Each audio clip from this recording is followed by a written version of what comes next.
There have been some increasingly strange attempts to place a cordon sanitaire around the events ongoing in Gaza, and one I hit on today had me shaking my head in absolute stupefaction, where war was presented as a spectator sport in the 18th and 19th century, where people would have picnics in front of it. Now, there are some examples of battles where people did do that. I can think of several from the US Civil War and others in Europe, but it wasn't by any means the norm, and it didn't always occur. And there's been presentations by several historians trying to present it as if the war was a gentlemanly pursuit where civilians were not bothered and where it was all fought out by combatants in a noble fashion. Forgive me for saying it's romanticized bullshit. I can find you numerous examples of massacres of civilians from the Napoleonic Wars, but I'll start with one and I'll share a few.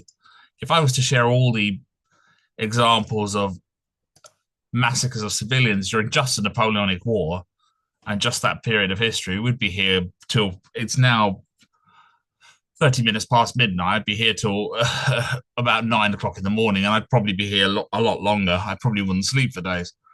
But here's the siege of Badajoz. After the capture of the city, British troops became drunk on stops of captured alcohol and began rampaging through the city. During the sack of Badajoz, numerous homes were broken into, private property was vandalised and stolen. Civilians of all ages and backgrounds raped, and many British officers trying to bring this to order were shot by their own men.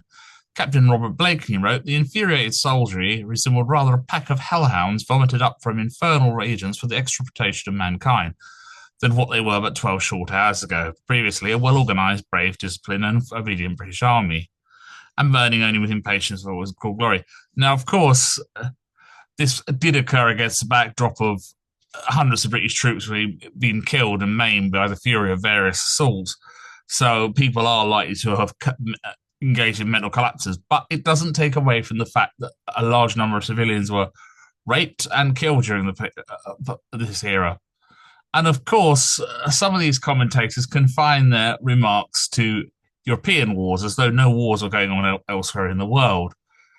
Let's have a look at the top 12 deadliest wars in history.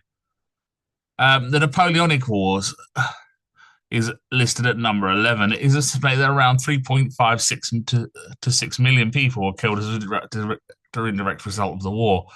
And I can't imagine all of those 3.5 million were soldiers. The 30 Years' War, okay, that falls before the 18th and 19th century, but it had a major impact on European history. The Chinese Civil War, which of course falls outside European history, 8 million casualties. The Russian Civil War, again, it's into the 20th century, as was the Chinese Civil War. But then you have the Taiping Rebellion, a large-scale rebellion that was fought between 1850 and 1864, responsible for 20 to 30 million deaths. So these commentators going on about war in the past not involving civilians so much seem to be airbrushing pictures and taking a good bit of restoration work on the history of the past to try and gloss over what's going on in Gaza.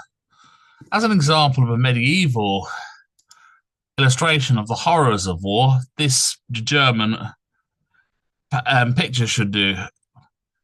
It doesn't pull any punches, and the Germanic art of that period, or proto-Germanic, as Germany as a modern state hadn't evolved, but the peoples who peopled modern Germany were there, tend to be quite unflinching, as do many European illustrations of medieval war. There was a period where there was less usage of sacking of cities and that. It was a short and period indeed, and I would submit that it didn't really occur all that much. The burning of Atlantis is another famous example in the US Civil War. No one can actually know what's going on in Gaza in any case because journalists are banned from entering. And these increasingly shaky defences of the destruction of Gaza and the killing of thousands of people aren't convincing people anymore.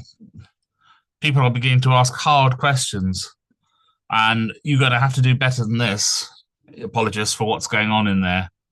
No, and before anyone throws at me, I have no time, absolutely none, for Hamas.